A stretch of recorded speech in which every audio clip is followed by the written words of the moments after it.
penjajahan Portugis di Nusantara. Sebelum kami memulai presentasi ini, kami akan memperkenalkan diri terlebih dahulu. Perkenalkan, nama saya Aulia Dorahmawati. Nama saya Nadine Purbasari. Nama saya Amalia Helani. Nama saya Nazira Dalianur. Nama saya Muhammad Nabil. Nama saya Lia Inaya. Baik. Di presentasi ini ada kata pengantar.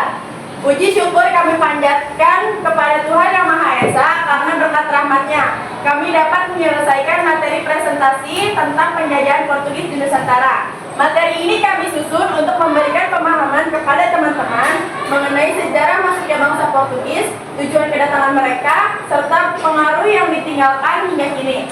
Kami berharap materi ini dapat menambah pengetahuan dan kesadaran kita akan pentingnya perjuangan bangsa Indonesia dalam melawan penjajahan. Ini ada daftar isi yang akan kita bahas dalam PPT yang akan kami lampirkan. Yang pertama ada pendahuluan, yang kedua ada latar belakang kedatangan Portugis, yang ketiga tujuan penjajahan Portugis di Nusantara, yang keempat wilayah yang dikuasai Portugis, yang kelima dampak penjajahan Portugis, bidang ekonomi, bidang politik, bidang sosial dan budaya, yang keenam perlawanan rakyat Nusantara terhadap Portugis, dan terakhir ya ada kesimpulan. Oke, kita masuk ke pendahuluan. Pada abad ke-16, bangsa Portugis datang ke Nusantara dengan tujuan utama mencari rempah-rempah. Kedatangan mereka membawa pengaruh besar terhadap kehidupan masyarakat baik dalam bidang politik, ekonomi, maupun budaya. Portugis merupakan bangsa Eropa pertama yang berhasil menancapkan kekuasaan di beberapa wilayah Nusantara, terutama Maluku yang terkenal sebagai pusat rempah-rempah di sana. Melalui materi ini, kita akan mempelajari latar belakang kedatangan Portugis, proses penjajahan, serta dampaknya terhadap bangsa Indonesia. Selanjutnya adalah latar belakang. Yang pertama adalah jalur dagang terputus. Tahun 1453, Konstantinopel jatuh ke tangan Turki Utsmani, sehingga jalur dagang rempah dari Asia ke Eropa terganggu. Portugis selalu mencari jalur laut baru untuk sampai ke Asia.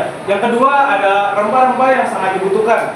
Di Eropa, rempah-rempah, lada, pala, cengkih sangat mahal karena digunakan untuk bumbu-bumbu, obat, dan pengawet makanan. Portugis ingin menguasai sumbernya langsung di Maluku.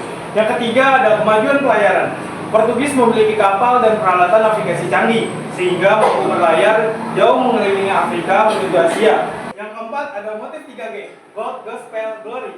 Gold mencari kekayaan dari perdagangan rempah, Gospel menyebarkan agama Katolik, Glory memperluas kejayaan bangsa Portugis. Yang kelima, Nusantara yang strategis. Letak Nusantara di jalur perdagangan internasional serta kaya rempah menjadikannya tujuan utama Portugis.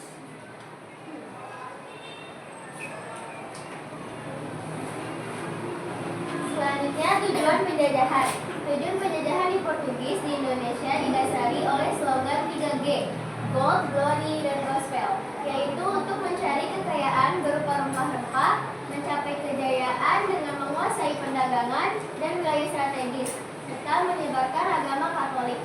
Mereka ingin menguasai perdagangan rempah-rempah dari sumbernya, menguasai bandar-bandar penting seperti Malaka, dan mendirikan pos perdagangan di wilayah seperti Maluku. Tujuan 3G. Pertama, gold atau kekayaan. Bangsa Portugis mencari keuntungan besar melalui perdagangan rempah-rempah yang sangat berharga di Eropa sebagai bumbu, obat, dan bahan pengawet makanan. Kedua, glory atau kejayaan.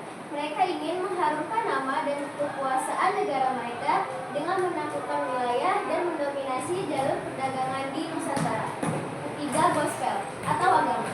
Portugis juga bertujuan menyebarkan ajaran agama Katolik dan Kristen ke masyarakat pribumi yang diwujudkan melalui pendirian sekolah dan misi penyebaran agama. Dan selanjutnya itu ada wilayah yang dikuasai. Wilayah yang pernah dikuasai dan dipengaruhi Portugis di Indonesia saat penjajahan adalah Maluku, Pulau Timur, Pulau Flores, dan Solon, serta sebagian Sulawesi dan Sumatera. Titik awal penjajahan Portugis adalah penaklukan Malaka pada 1511 yang diikuti ekspansi ke Maluku untuk menguasai perdagangan rempah-rempah. Lalu selanjutnya ada dampak penjajahan. Yang pertama, meskipun tidak berkuasa dalam waktu yang lama, kehadiran Portugis meninggalkan beberapa jejak di Nusantara, yaitu budaya.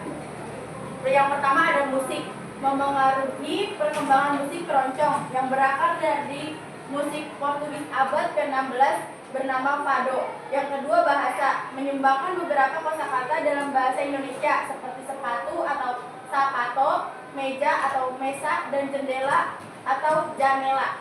Yang ketiga agama, menyebarkan agama Katolik terutama di wilayah Indonesia Timur seperti Maluku dan Nusa Tenggara. Yang keempat ada arsitektur, meninggalkan benteng-benteng pertahanan sebagai peninggalan bersejarah seperti benteng Victoria di Ambon. Yang kelima, ekonomi, mengubah jaringan perdagangan dengan memicu persaingan bangsa Eropa dan mendorong perdagangan Muslim untuk memindahkan aktivitasnya ke pusat-pusat dagang lain seperti Aceh.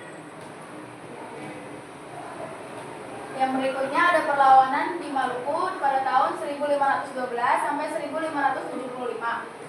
Yang yaitu rakyat Maluku khususnya di Ternate melawan Portugis karena monopoli perdagangan rempah-rempah yang merugikan rakyat. Berikutnya tokoh penting, Sultan Khairuh dan putranya Sultan Babula. Yang ketiga, setelah Sultan Khairuh dibunuh oleh Portugis, Sultan Babula memimpin perlawanan besar. Yang terakhir hasilnya pada tahun 1575 Portugis berhasil diusir dari Ternate. Lalu selanjutnya ada perlawanan di Aceh pada abad ke-16. Kesultanan Aceh melakukan perlawanan terhadap Portugis di Selat Malaka karena Portugis ingin menguasai jalur perdagangan. Sultan Iskandar Muda menjadi tokoh penting dalam perlawanan ini. Aceh berusaha mengusir Portugis dari Malaka meskipun tidak sepenuhnya. Lalu selanjutnya ada perlawanan di Malaka. Portugis berhasil merebut Malaka pada tahun 1511 dari Kesultanan Malaka. Namun perlawanan rakyat terus terjadi dibantu oleh kekuatan dari Aceh, Demak, dan Johor. Walaupun Portugis tetap menguasai Malaka, mereka menghadapi perlawanan berkepanjangan. Kesimpulannya, penjajahan Portugis di Nusantara berawal dari pencarian rempah-rempah yang bernilai tinggi di pasaran Eropa. Portugis berhasil menguasai beberapa wilayah, terutama Maluku, dan memonopoli perdagangan rempah-rempah. Meskipun membawa dampak negatif berupa penderitaan rakyat akibat monopoli dan eksploitasi, kedatangan Portugis juga meninggalkan pengaruh budaya seperti masuknya agama Katolik, seni arsitektur, serta beberapa kosakata baru dalam bahasa Indonesia. Namun, perlawanan rakyat di berbagai daerah menunjukkan semangat perjuangan bangsa untuk mempertahankan kedaulatan. Dari sejarah ini, kita dapat belajar bahwa persatuan dan keberanian rakyat menjadi kunci dalam melawan penjajah. Baik, begitu saja presentasi dari kami. Kurang lebihnya mohon maaf. Wassalamualaikum Warahmatullahi wabarakatuh. Behind the scene.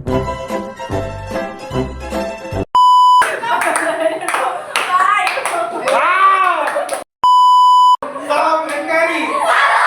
Salam Indonesia. Jangan lupa, gospel menyebarkan agama Katolik. Katolik anjir.